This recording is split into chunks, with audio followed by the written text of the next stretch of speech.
ಹೇಳಿ ಎದ್ದೇಳಿ, ಹೇಳಿ ಎದ್ದೇಳಿ. ಲಕ್ಷಾಂತರ ರೂಪಾಯಿ ಬಂಡವಾಳ ಹಾಕಿ ಬೆಳೆದಿರುವ ಬೆಳೆಗಳನ್ನು ಅಧಿಕಾರಿಗಳ ವಿರುದ್ಧ ಹೋರಾಟಕ್ಕೆ ಸಜ್ಜಾಗಿ ಹೇಳಿ ಎದ್ದೇಳಿ.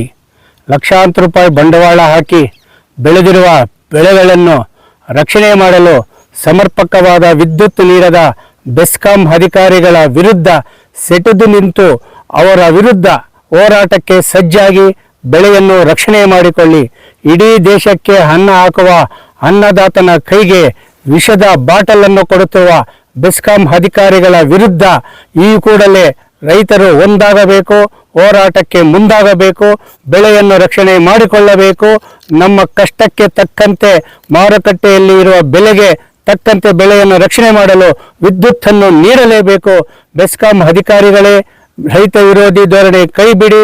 ಇಂಧನ ಸಚಿವರ ಆದೇಶದಂತೆ 7 ತಾಸುಗಳ ಗುಣಮಟ್ಟದ ವಿದ್ಯುತ್ತನ್ನು ನೀಡಿ ರೈತರ ಬೆವರ ಹನಿಯ ಬೆಳೆಯನ್ನು ರಕ್ಷಣೆ ಮಾಡಿಕೊಳ್ಳಲು ಅನುಕೂಲ ಮಾಡಿಕೊಡಿ ಅಂತೇಳಿ ಕೇಳ್ತಾ ಇದ್ದೀವಿ.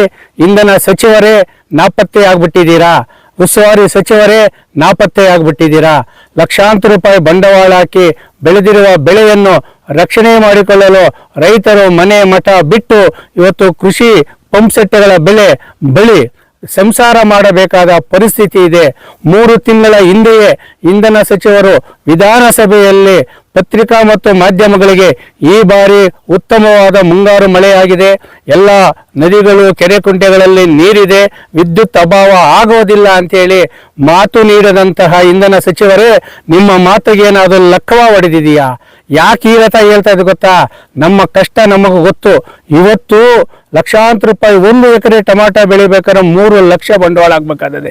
ಇವತ್ತು ಕೋಲಾರ ಜಿಲ್ಲಾದ್ಯಂತ ಅಲ್ಲ, ರಾಜ್ಯಾದ್ಯಂತ ಬೆಳೆದಿರುವ ಬೆಳೆಗಳನ್ನು ರಕ್ಷಣೆ ಮಾಡಿಕೊಳ್ಳಲು ರೈತರು ಹರಸಾಹಸ ಪಡ್ತಾ ಇದ್ದಾರೆ. ನೀವು ಹೇಳಿದಂತೆ 7 ತಾಸುಗಳಲ್ಲ, 3 ತಾಸುಗಳು ಕೊಡ್ತಾ ಇಲ್ಲ. ಯಾಕಂದ್ರೆ ಮೇ ತಿಂಗಳು ಪ್ರಾರಂಭ ಆಗಿದೆ ಅಂದ್ರೆ ಎಲ್ಲಿಲ್ಲದ ಲೋಡ್ ಶೆಡ್ಡಿಂಗ್ ಬಂದ್ಬಿಡ್ತದೆ ಬೆಸ್ಕಾಂ ಅಧಿಕಾರಿಗಳಿಗೆ. ರೈತರಿಗೆ ಕರೆಂಟ್ ಕೊಡಬೇಕಾದ್ರೆ ಅವ್ರಿಗೆಲ್ಲೋ ಕರೆಂಟ್ ಹೊಡೆದ್ಬಿಟ್ಟು ಕೈ ಕಾಲು ಬಿದ್ದೋಗುವಂತ ಮಟ್ಟಕ್ಕೆ ನಡ್ಕೊತಾ ಇದ್ದಾರೆ. ಯಾಕಂದ್ರೆ 3 ದಿನಗಳಿಂದ ಲೋಡ್ ಶೆಡ್ಡಿಂಗ್ ಹೆಸರಿನಲ್ಲಿ ಅವ್ರಿಗೆ ಇಷ್ಟ ಬಂದ ರೀತಿಯಲ್ಲಿ ವಿದ್ಯುತ್ತನ್ನು ಕಡಿತ ಮಾಡುವ ಮುಖಾಂತರ ರೈತರ ಜೊತೆ ಚೆಲ್ಲಾಟವಾಡ್ತಾ ಇದ್ದಾರೆ. ಸಮಸ್ಯೆಗೆ ಸ್ಪಂದಿಸಬೇಕಾದ ಜನಪ್ರತಿನಿಧಿಗಳು, ಉಸ್ತುವಾರಿ ಸಚಿವರು ಕೋಲಾರ ಜಿಲ್ಲೆಯ ರೈತರ ಪಾಲಿಗೆ ಇದ್ದೂ ಇಲ್ಲದಂತ ಆಗ್ಬಿಟ್ಟಿದ್ದಾರೆ. ಇವತ್ತು ಮಾರುಕಟ್ಟೆಯಲ್ಲಿ ಏನೋ ಅಷ್ಟೋ ಇಷ್ಟೋ ಬೆಲೆ ಇದೆ ಏನೋ ತರಕಾರಿಗಳಿಗೆ, ಆದರೆ ಬೆಳೆ ರಕ್ಷಣೆ ಮಾಡ್ಕೊಳ್ಳೋ ಹರಸಾಹಸ ಪಡ್ತಾ ಇದ್ದಾರೆ. ಇವತ್ತು ಬೆಸ್ಕಾಂ ಇಲಾಖೆ ಅಧಿಕಾರಿಗಳಿಗೆ ನಾವೇನಾದ್ರು ಕರೆ ಮಾಡಿದರೆ ನಮಗೆ ಲೋಡ್ ಶೆಡ್ಡಿಂಗ್ ಇದೆ, ಇಂಧನ ಸಚಿವರಿಂದ ಸರ್ಕಾರದಿಂದ ಒಂದು ಏನು ಆದೇಶ ಬಂದಿದೆ, ರೈತರಿಗೆ ಅನ್ಲೋಡ್ ಶೆಡ್ಡಿಂಗ್ ಹೆಸರಿನಲ್ಲಿ ವಿದ್ಯುತ್ ಕಡಿತ ಮಾಡಿ ಅಂತೇಳಿ ಹೇಳ್ತಾ ಇದ್ದಾರೆ ಅಂತಲ್ಲ. ನಿಮಗೆ ನಾಚಿಕೆ ಮಾನ ಮರ್ಯಾದೆ ಇದೆಯಾ ಇಂಧನ ಸಚಿವರೇ? ಇಲ್ಲ ನಾಪತ್ತೆ ಆಗ್ಬಿಟ್ಟಿದ್ದೀರಾ? ಇಲ್ಲ ರೈತರ ಪಾಲಿಗೆ ನೀವೇನು ಸತ್ತು ಹೋಗ್ಬಿಟ್ಟಿದ್ದೀರಾ? ಇಂಧನ ಸುರ್ಕೊಂಡು ಇಲ್ಲ ಕರೆಂಟ್ ಏನನ್ನ ಹಿಡ್ಕೊಂಡು ಏನನ್ನ ಪ್ರಾಣ ಬಿಟ್ಟು ಹೋಗ್ಬಿಟ್ಟಿದ್ದೀರಾ? ಯಾಕೆ ಇಷ್ಟು ಆಕ್ರೋಶದ ಮಾತುಗಳು ಹೇಳ್ತಾ ಇದ್ದೀವಿ ಅಂತ ಹೇಳಿದ್ರೆ, ಇವತ್ತು ಲಕ್ಷಾಂತರ ರೂಪಾಯಿ ಬಂಡವಾಳ ಹಾಕಿ ಬೆಳೆದಿರುವಂತಹ ಬೆಳೆಯನ್ನು ರಕ್ಷಣೆ ಮಾಡಿಕೊಳ್ಳಲು ಸಮರ್ಪಕವಾದ ವಿದ್ಯುತ್ ನೀಡ್ತಾ ಇಲ್ಲ. ಕೊಡ್ತಿರುವ ವಿದ್ಯುತ್ತನ್ನು ಸುಮಾರು 300 ಬಾರಿ ಕಡಿತ ಮಾಡಿ ರೈತರ ಜೀವನ ಜೊತೆ ಚೆಲ್ಲಾಟವಾಡ್ತಾ ಇದ್ದಾರೆ. ಒಂದು ಕಡೆ ಬೆಸ್ಕಾಂ ಇಲಾಖೆ ಅಧಿಕಾರಿಗಳ ಚೆಲ್ಲಾಟ, ಇನ್ನೊಂದು ಕಡೆ ಇವತ್ತು ನಕಲಿ ಬಿತ್ತನೆ ಬೀಜ ಕೀಟನಾಶಕಗಳ ಚೆಲ್ಲಾಟ. ಇದರ ಮಧ್ಯೆ ರೈತ ಯಾವ ರೀತಿ ಬದುಕಬೇಕು? ಅನ್ನ ಕೊಡುವ ಅನ್ನದಾತನ ಕೈಗೆ ಇವತ್ತು ವಿಷದ ಬಾಟ್ಲನ್ನು ಕೊಟ್ಟು ಬೆಳೆ ನಷ್ಟವಾಗ್ಬಿಟ್ಟೈತೆ, ಬೆಳೆ ಇಲ್ಲ, ನಮಗೇನು ಹಣ ಸಿಗ್ತಾ ಇಲ್ಲ, ನಾವು ಖಾಸಗಿ ಸಾಲಕ್ಕೆ ಸಿಲುಕ್ತೇವೆ ಅಂತೇಳಿ ಇನ್ನೇನು ಉಳಿದಿರೋದೊಂದೇ ರೈತರ ಆತ್ಮಹತ್ಯೆ. ಈ ಆತ್ಮಹತ್ಯೆ ಬೇಕಾ ನಿಮಗೆ ಇಂಧನ ಸಚಿವರೇ? ಅಲ್ಲ ಬೇಕಾ? ನಾವು ಅದೇ ಕೇಳ್ತಾ ಇರೋದು, ರೈತರೇ ಹೇಳಿ ಎದ್ದೇಳಿ, ಸುಮ್ಮನೆ ಕೂರಬೇಡಿ. ನಿಮ್ಮ ಬೆವರಿಗೆ ತಕ್ಕ ಹನಿಗೆ ನಿಮಗೆ ಬೆಲೆ ಸಿಕ್ಕಬೇಕಾದರೆ ಇವತ್ತು ನಮ್ಗೆ ಬೆಸ್ಕಾಂ ಇಲಾಖೆಯಿಂದ ಗುಣಮಟ್ಟದ 7 ತಾಸು ವಿದ್ಯುತ್ ನೀಡಲೇಬೇಕು. ಕೈಗಾರಿಕೆಗಳಿಗೆ, ಶ್ರೀಮಂತರ ಸಮಾರಂಭಗಳಿಗೆ ನೀಡುವಂತಹ ವಿದ್ಯುತ್ತು ಇವತ್ತು ರೈತರಿಗೆ ಯಾಕೆ ನೀಡ್ತಾ ಇಲ್ಲ? ಕೈಗಾರಿಕೆಗಳಿಗೆ ನೀಡಬೇಕಾದ್ರೆ ಲೋಡ್ ಶೆಡ್ಡಿಂಗ್ ಇಲ್ಲ, ಶ್ರೀಮಂತರ ಕಾರ್ಯಕ್ರಮಗಳಿಗೆ ನೀಡಬೇಕಾದ್ರೆ ಲೋಡ್ ಶೆಡ್ಡಿಂಗ್ ಇಲ್ಲ. ರೈತರಿಗೆ ಯಾಕೆ ನೀವು ಲೋಡ್ ಶೆಡ್ಡಿಂಗ್ ಹೆಸರಿನಲ್ಲಿ ರೈತರನ್ನು ಕಗ್ಗೋಲೆ ಮಾಡ್ತಾ ಇದ್ದೀರಾ?